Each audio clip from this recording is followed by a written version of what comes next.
mbokk internet Tekno TV nuyu na leen ne leen dal leen ak jàmm comme ni ngeen koy mën a xamee ñu ngi ci assemblée nationale fi ñuy daal di teewlu li nga xamante ne moom moo di session ordinaire unique bu 2023 2024 ñu ne nag mi ñeel li nga xamante ne moom moo di rapport bi nga xamante ne moom la commission des lois de la décentralisation du travail et des droits daal di fësal tey nag ñu nar kaa càmbal fii ci assemblée nationale ma ànd si nga xamante ne moom moo di Sagna ñu fas yéene leen càmbaral li nga xamante ne moom la ñu amagum ci liggéey fii ci assemblée nationale Sagna. Alors, les députés sont convoqués à cette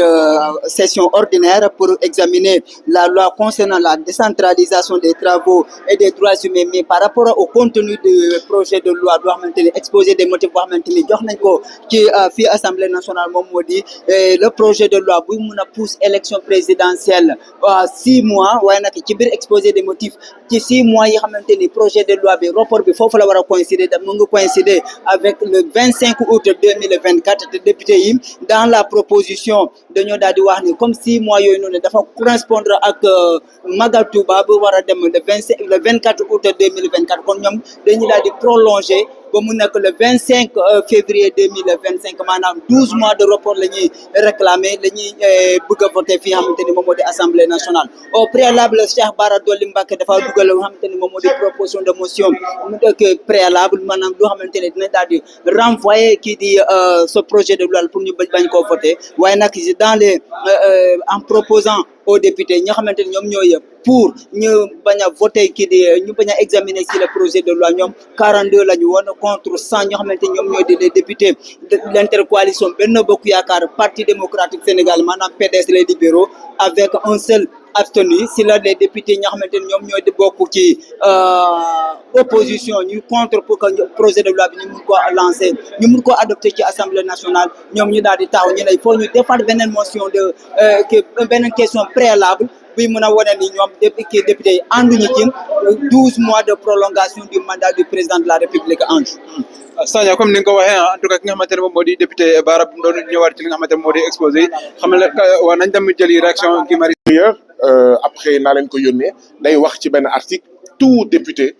peut poser une question préalable moom nag gis-gis moom bi mu ci am te muy gis-gis boo xam ne dëppoowul ak règlement intérieur mooy un seul député a le droit de poser une question préalable loolu nag bi mu amee ñu ne que loolu du fi amee ndaxte kat bu ñu commencé nii débat bi ça veut dire que ci biir waxtaan bi lii nar a am mooy ay interprétation règlement intérieur boo xam ne dëppoowul ak règlement intérieur maanaam interprétation yaa ma neex moo nar a am interprétation pour baral waxtaan bi te ñun dañoo bëgg a waxtaan boo xam ne sénégalais yi ñu ñuy déglu ñu ñu fal ñu ñuy déglu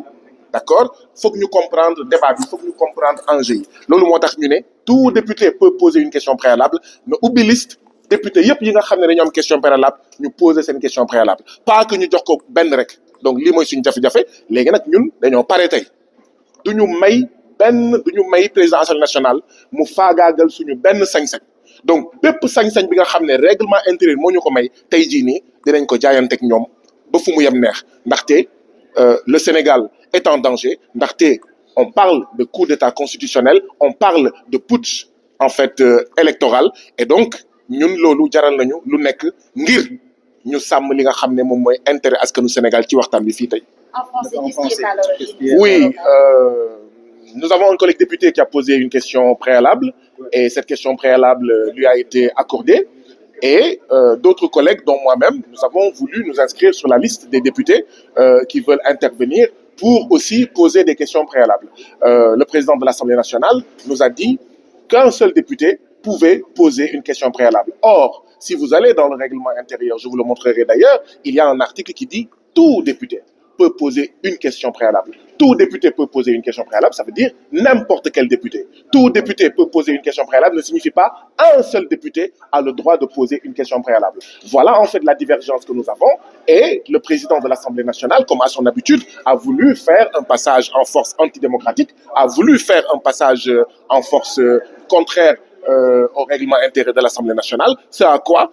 nous avons opposé notre nombre, nous avons opposé notre présence et nous nous sommes levés pour aller au niveau du pupitre pour dire il n'en sera pas ainsi parce que notre crainte est que si déjà le débat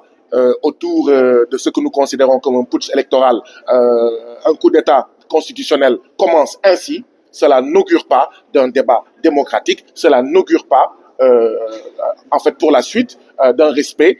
des différents articles du règlement intérieur. C'est pour sauvegarder